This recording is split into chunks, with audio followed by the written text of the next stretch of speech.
오늘 이제 그 AMAT 미국의 반도체 장비 회사가 한국의 연구개발센터를 연다라는 얘기도 나왔는데 반도체 장비 회사들 얘기 좀 해볼까요? 뭐 주성 엔지니어링의 일이라든지 시장에 관심이 어떻게 나오고 있습니까? 일단 반도체 장비 회사들을 보면은 네네. 기본적으로 한국 장비 공급사 중에 가장 대표적인 게 원익 IPS가 뽑을 수 있겠고요. 네. 반도체 장비 회사들이 지금 보면은 예전에는 국내만 고객들이 국한되어 있다고 하면 지금은 해외 글로벌 고객들이 계속 확보를 하고 있단 말이죠. 이런 부분에서 미국 투자라든지 이런 부분에서 해외 쪽으로 확장할 수 있느냐 없느냐 이게 굉장히 중요한 부분을 일단 차지할 수 있다고 보고 있고요. 그리고 네네. 실적 부분에서도 얼마큼 실적을 내느냐가 중요하다고 볼 수 있겠습니다. 일단 주선 엔지니어링을 좀 보자고 하면요. 작년에 사상 최대 실적을 달성을 했는데 올해는 작년 실적을 뛰어넘을 전망으로 지금 전문가들은 보고 있고요. 지금 주성 엔지니어링의 가장 큰 장점으로 보고 있는 거는 매출 구조의 다변화입니다. 제가 말씀드렸듯이 원래는 주성 엔지니어링은 매출이 거의 국내에만 국한되어 있었는데 작년 네. 같은 경우는 중국 비중이 한 50% 되면서 올해는 좀 더 높아질 것이다 예상을 하고 있고요. 이런 부분에서 더 높은 영업이익률을 보일 수 있을 거라고 지금 기대를 하고 있습니다.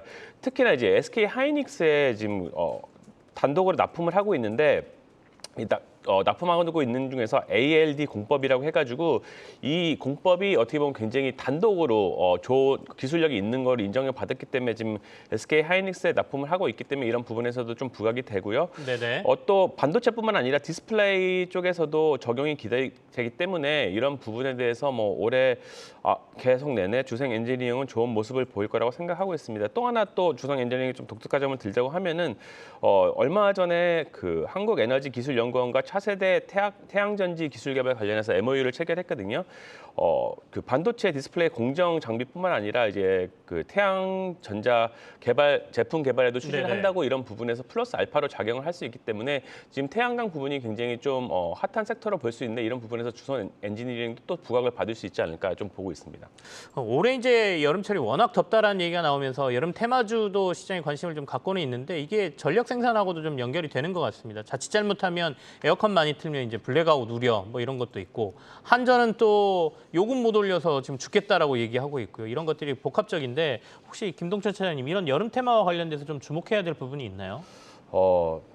재작년에도 덥고 작년에도 덥고 네, 올해는 더 좀 덥다잖아요. 더 덥다고 하는데 좀 이상하게 현재 더울 시기에 좀 덜 더워서 혹시나 올해는 덥지 않을까 좀 걱정이 될 수도 있는데 네. 여름에 안 더우면 일단 좀 좋은 거 아니겠습니까? 그래도 저는 좀 강조를 드리고 싶은 게 단기 트레이딩 많이 하시는데요. 단기 트레이딩을 하실 때 저는 좀 그 관심 있게 보셔야 될 부분이 좀 계절적 요인을 이용해 가지고 단기 트레이딩이 하면 어떨까 좀 말씀을 드리고 싶은데요. 계속 똑같은 게 계절적으로 반복이 되기 때문에 미리미리 준비해가지고 좀 미리 선점을 하셔가지고 단기 트레이딩 하시면 좀 좋을 거라고 생각을 하고 이런 부분에서 여름 테마주 같은 경우는 지금 현재 시기가 어떻게 보면 가장 좋다고 볼 수 있는데 올해 같은 경우는 좀 더위가 좀 늦게 찾아오는 편이어가지고 아직까지 접근이 가능하다 말씀을 드리고 싶습니다. 네. 여름 테마주 하면은 뭐 특히나 앵커님이 말씀하셨듯이 전력난 때문에 우려 때문에 뭐 항상 부각이 되는 게 어떻게 될 것이냐 얘기하는데 올해 같은 경우는 뭐 전력난에서 스마트 그리드를 하고 있는 옴니 시스템도 좋게 보시면 괜찮을 것 같고요. 대한전선도 물론 괜찮고요. 또 작년 같은 경우에 제가 매출을 보다 보니까 작년에 의류 쪽에서 배럴 같은 경우가 좀 꽤 많이 올랐고 드라이아이스 쪽을 하고 있는 태경 케미칼도 한 50% 이상 오른 보였습니다. 그리고 올해 항상 여름하면은 덥기 때문에 가장 부각을 받는 게 에어컨 부분인데 에어컨 네. 부분에서 신일전자 같은 경우는 좀 예전과 다르게 뭐 스탠드 에어컨이나 벽걸이 에어컨이 아니라 이동식 에어컨을 이제 발표를 하면서 이런 부분에서 판매량이 좀 급증을 하면서 좀 시장에서 좋은 모습을 보이고 있는 등 이런 부분에서 좀 올해는 미리미리 좀 선점을 하셔가지고 준비를 하시면 어떨까 좀 말씀을 드리고 싶습니다. 바로 SKC가 현재 5% 하락하면서 전일의 상승분을 모두 반납하고 더 빠지고 있는 상태인데요. 정거래일 몸값 1조 6천억 원에 필름 사업부를 매각한다고 밝히며 이 소식이 호재로 작용하면서 주가를 끌어올렸습니다.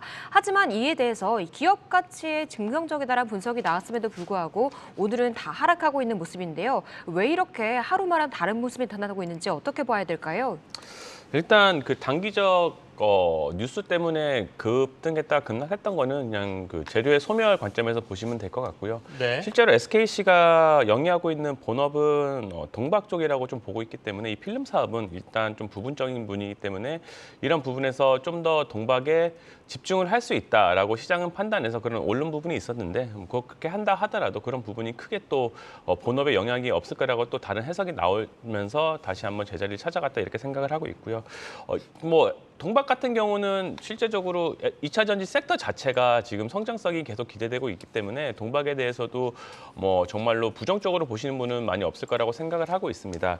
이런 부분에서 봤을 때 뭐 진짜로 좀 주가가 오늘 급등하고 오늘 뭐 급락한다고 해서 좀 일희일비하지 마시고 뭐 동박 같은 경우는 계속 꾸준히 실적에 대한 기대감도 있고 성장에 대한 기대감도 있기 때문에 좀 꾸준히 보시면 되지 않을까 생각을 하고 있고요.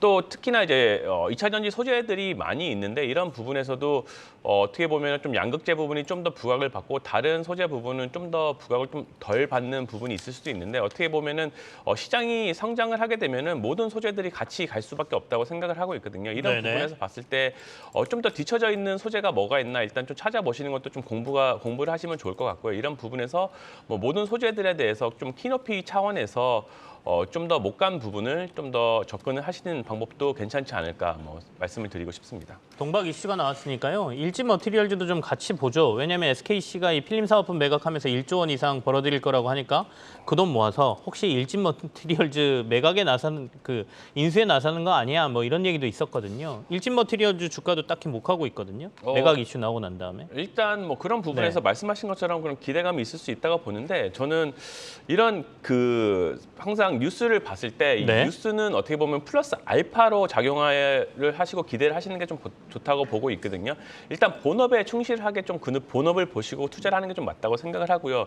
어떤 기대감, 뭐 뉴스에 대한 호재에 대한 기대감이 있다고 하면은 또 충분히 또 저는 매력적일 수 있다고 생각을 하고 있거든요. 말씀하신 것처럼 이런 인수에 대한 부분도 충분히 일어날 수 있고 뭐 이게 끝까지 가지 않는다 하더라도 호재만으로도 다시 한번 또 상승할 수 있는 모멘텀을 줄 수 있기 때문에 이런 부분은 좀 나쁘지 않지 않나 그렇게 말씀을 드리고 싶습니다. 동박 쪽에 투자한다면 그럼 어디가 제일 탑픽입니까? 전 동박 쪽이라고 하면은 뭐 네. SKC 뭐 어떻게 보면은 가장 좀 좋게 보고 있습니다. 대표적이기 때문에 좀 약간 좀 대표적인 게 그래도 가장 좀 부각을 받으시지 않나 그렇게 생각을 하고 있습니다. 알겠습니다. 그럼 전 차장께서는 5G 관련주를 가져오셨네요. HFR 어떤 회사입니까? 예. 아까 말씀드렸듯이 일단 섹터나 종목을 미리미리 선점하는 게 굉장히 중요하다고 판단을 하고요. 지금 같은 상황에서 통신주도 미리미리 공부를 하셔서 선점하는 게 중요하다고 생각해가지고 오늘 HFR을 준비를 했고요. 재작년에 계속 그 통신 장비주 섹터가 안 좋았는데 이 중에서 유일하게 성장을 보였던 기업이 HFR이거든요. HFR 같은 경우는 2021년 매출이 20년 비교해가지고 120%가 늘었고요. 특히나 그 프론트홀이라고 장비 매출 같은 경우는 한 400% 오르는 등 굉장한 성장을 보여주고 있습니다. 네. 이 프론트 홀이라는 게 저희가 그 통신을 하다 보면은 기지국이 막 여러 군데 있는데 4G랑 다르게 5G는 주파수 도달 거리가 짧고 트래픽 증가가 되면서 4G보다 좀 더 틈틈하게 이렇게 기지국을 만들어야 되는데 이렇게 하다 보니까 기지국에 있는 디지털 신호 처리하는 DU와 무선 처리부 RF 신호를 처리하는 RU가 두 개가 있는데 이런 부분에서 좀 더 멀리 떨어질 수밖에 없습니다. 효율성이 위해서 이 두 개를 연결해 주는 게 프론트홀이라고 하는데 기지국이 이렇게 계속 생겨나면서 프론트홀은 있을 수밖에 없고 5G 투자가 계속 인프라 투자가 확대가 되다 보면 이 프론트홀이 들어갈 수밖에 없기 때문에 이 부분에서 그렇게 글로벌하게도 5G 인프라 투자가 적음에도 불구하고 어떻게 보면 성장을 했던 부분이 HFR이라고 할 수가 있겠고요. HFR을 1분기 말 지금 수주 잔고가 건 2천억이 되는 등 굉장히 좋은 모습을 보이고 있고 올해 같은 경우도 하반기에 지금 5G 투자가 굉장히 글로벌하게 좀 예상이 되고 있거든요. 이제 드디어 할 것이다 지금 많은 전문가들이 예상을 하고 있는데 이런 부분에서 뭐 5G 통신 장비 대장주인 KMW나 RFHS 이런 부분도 부각을 받겠지만 이런 부분보다 먼저 HFR이 훨씬 더 좀 부각을 받지 않을 수 있지 않을까 좀 생각을 하기 때문에 오늘 준비를 했습니다. 이런 부분에서 미리미리 선점을 하셔가지고 남들이 좀 안 볼 때 공부를 하셔가지고 좀 이런 부분에서 들어가시면 어떨까 말씀을 드리고 싶습니다.